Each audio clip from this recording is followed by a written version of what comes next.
Today we're going to be working with trig identities again, and just some different types of problems that we have not seen yet. And the first kind is one where we are asked to factor and simplify,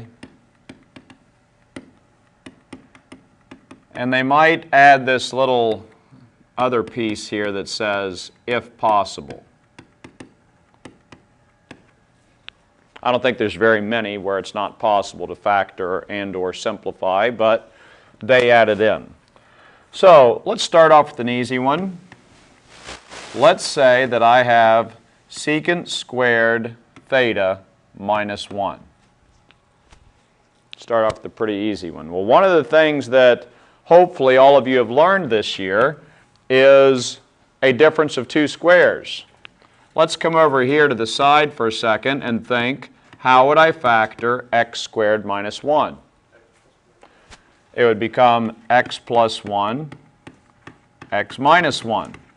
Okay? So if I'm going to factor this expression, I'm going to do it the same way. Instead of x plus 1, x minus 1, it will be secant theta plus 1, secant theta minus 1. Like that. And actually that problem is done because there's nothing else I can do to simplify it. Okay, if they tell me to factor it, which they did, then I need to try to factor it. And we did. This problem is done. There's no other trig substitution I can make that will help us in this case. Let's go to the next problem. How about 4 tangent squared theta plus the tangent of theta minus 3? Well, if you see this problem, the most important thing to recognize is that I need to treat this like a quadratic, which we've spent a lot of time working with this year. We want to treat this like a quadratic. What do I mean? Well, if you look up here, I've got 4 times something squared plus a something minus 3. Well, think of that. Let's think of this instead as 4x squared plus x minus 3. All I did was I replaced the tangents with an x. Okay? That way I can think of it as a quadratic. And let's think, how would I factor this thing? This is a good review for us as we're getting closer to the final. Let's factor this thing. Why don't we do the product sum method? Okay? We'll do 4 times negative 3, which is negative 12. Okay, multiplying my first term and my last term. Then I need 2 numbers that will multiply to give me negative 12, but add up to be positive 1. What would that be? It'd be 4 and negative 3. Okay? So now we're ready to factor this. It will be 4x squared plus 4x minus 3x, and then we put our minus 3 at the end. Let's do our factoring by parts. Factoring by grouping is the way I like to call it. Pull out a 4x, and I'm going to have an x plus 1. I'm going to pull out a negative 3, and I'm going to have an x plus 1. And now we're ready to finish up our factoring. My final factored form of that will be 4x minus 3 times x plus 1. This problem is really more about, can I do a quadratic factoring job than very much with trigonometry. Because remember what we did. All we did was put an x in for tangent. So now all we need to do to finish this problem is put the tangent back in. So my final answer, I'm just going to put a tangent in for these x's. So I will have 4 tangent of x minus 3 times the tangent of x plus 1. And that would be my final answer. I guess we were using a theta, weren't we? But it doesn't matter. Okay? There's nothing else I can do to simplify that problem. This is my final answer. Let's take a look at another one. Not very many examples today. I think we have this one and maybe one or two more. How about if I have cosecant squared x minus cotangent x minus 3. You're going to see some like this, and the problem that we run into right away, if I look at this problem, is that I've got a cosecant something here and a cotangent something there. What I have to do is use a trig identity so that I have all of the same somethings. Now let's look at our trig identity list. Isn't there a trig identity, okay, let's come over to the side here for a second. Isn't there a trig identity that has cosecant and a cotangent in it? Related to each other, if you look at your trig identity page. Yes, I believe there's one that says cosecant squared equals cosecant squared x equals, I need some more space here, 1 plus cotangent squared x. And remember, that thing could be in several different forms. Well, guess what? If it's a trig identity, it's a truth statement, I can make a replacement. I can replace this cosecant squared x with this 1 plus cotangent squared x. So let's do that. I'm going to replace that with 1 plus cotangent squared x, and I still have the rest of this expression, minus the cotangent of x minus 3. And now we have all cotangents in my expression. I need to simplify it a little bit. I need to combine this 1 and this negative 3. So after I do that, I now have cotangent squared x minus cotangent of x minus 2. Now, didn't we do a problem just like this a minute ago? Doesn't it look like a quadratic? Okay, let's treat it like a quadratic again. Let's call this x squared minus x minus 2. And we really don't even need to do the factor sum method for this one. This one's easy to factor. It factors into x minus 2, x plus 1, and then you can put your cotangent back in. So put the cotangent back in for x, and I have the cotangent of x minus 2 times the cotangent of x plus 1. And that would be my final answer on that one. Okay. A couple more problems. 2 more, to be exact.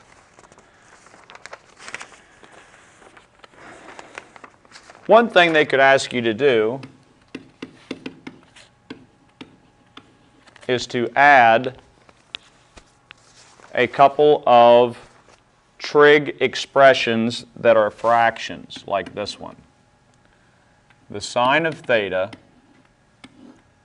over 1 plus the cosine of theta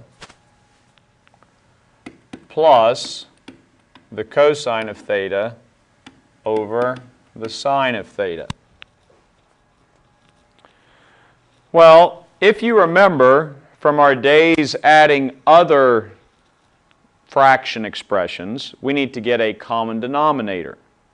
Let's review that. What is the LCD of this problem?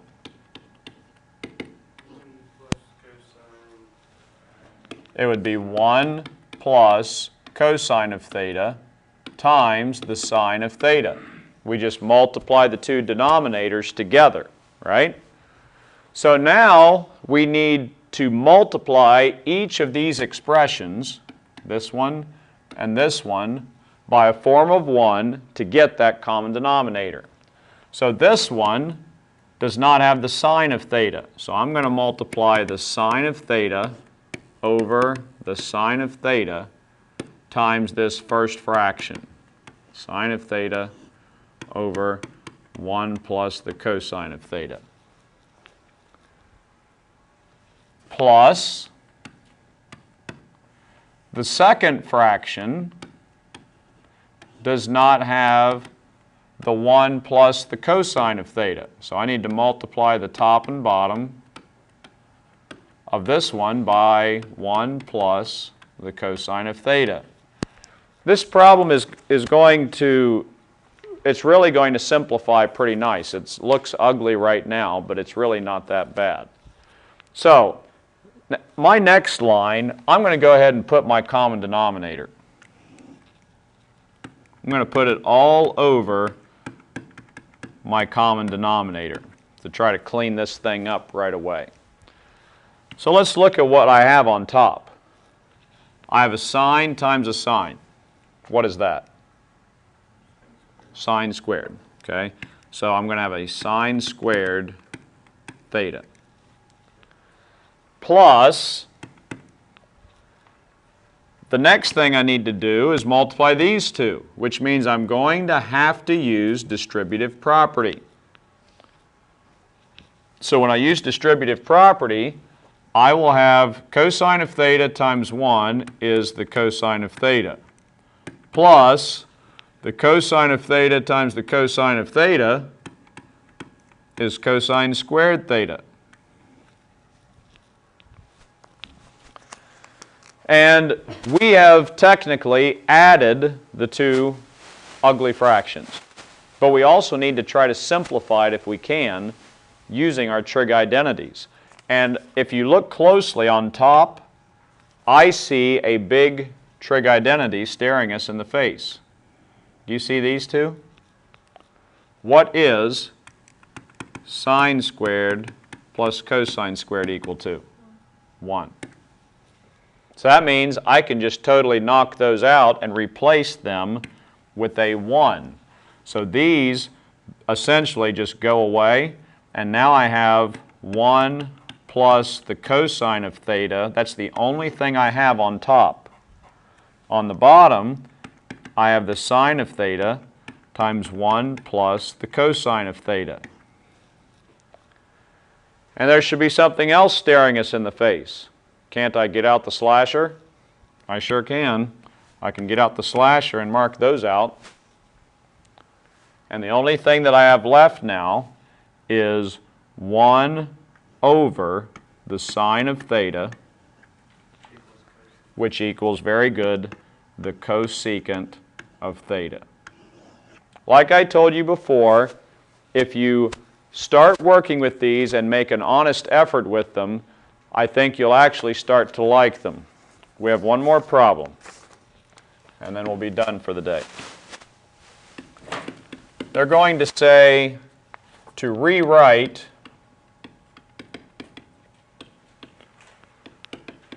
so it is not a fraction. Rewrite so it is not a fraction. In your book tonight, I'm trying to look up real quick if they use the same terminology as I'm using or if they kind of say it differently. Just a second here.